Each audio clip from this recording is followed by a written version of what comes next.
Hi class, I am going to compare my online research versus the movie I analyzed. It's called Beautiful Boy. Um, the main character was adolescent Nick.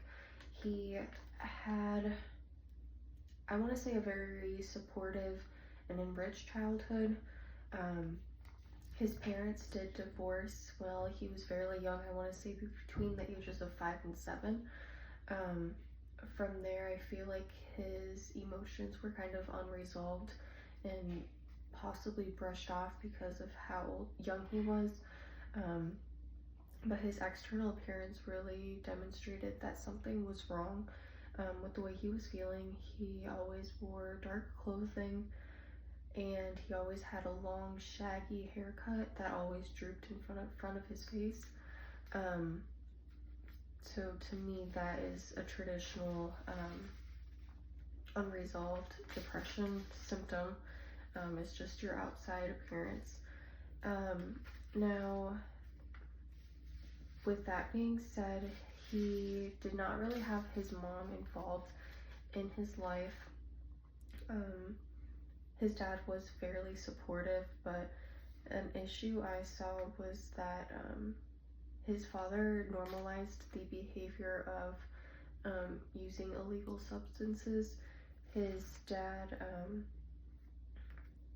was seen using marijuana in his younger years with Nick knowing.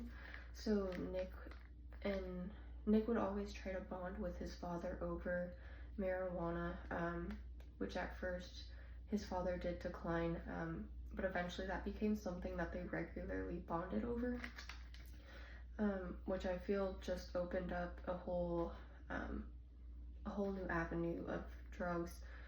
He eventually turned to meth, which was what caused the down spiral of symptoms, but he started out using LSD and cocaine and ecstasy, pretty much everything down the list. And they showed that he would run away from the halfway house and the living facility that he was in, as well as running away from school, which was a big problem that the textbook by Dolgen demonstrated. They said that children will frequently quit school, lose their drive, which is exactly what Nick did. He actually decided that he no longer wanted to go to college once he started the drug addiction path that he was on. He also had emotional outbursts, which was demonstrated in the textbook again. He was very frequently angry if he did not get his way. And then the Mayo Clinic also noted that there would be changes in appearance from drug users versus not, such as sunken eyes, just looking very tired and fatigued, as well as significant weight loss, and just an overall change to body hygiene, which was very clearly described in the Beautiful Boy movie. And then something that both the textbook by Dolgen and the Cleveland Clinic demonstrated were the diagnosis to diagnosing drug abuse, which included a drug test and doing short, open-ended questions, which showed also that Nick was positive for a variety of medications or illegal substances. The treatment noted by Cleveland Clinic was also the halfway house, which was utilized by Nick and his family.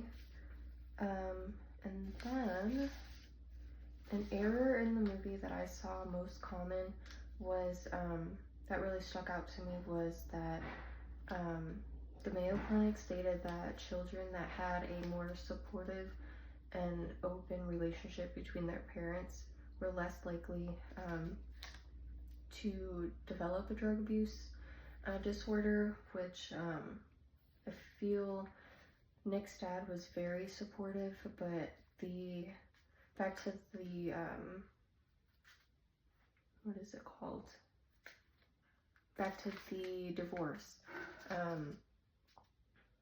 Nick still had those unresolved emotions, which I feel kind of just set him up for failure right out the gate, regardless of his father being supportive. And then the Mayo Clinic also stated that hallucinations and paranoia were very common in drug addictions, which were not noted at all in the movie. The only hallucination that was really shown in the movie was when Nick stole his father's vehicle to go find more meth. Was, I feel, because it was also in the dark when he was driving. It kind of almost looked like he just had an astigmatism. It wasn't very severe at all, but the Cleveland Clinic portrayed it as being life-altering and just stopping that individual from functioning correctly, which again was not depicted in the movie. But overall, my online research versus the movie were very equivalent and accurate in comparison to each other.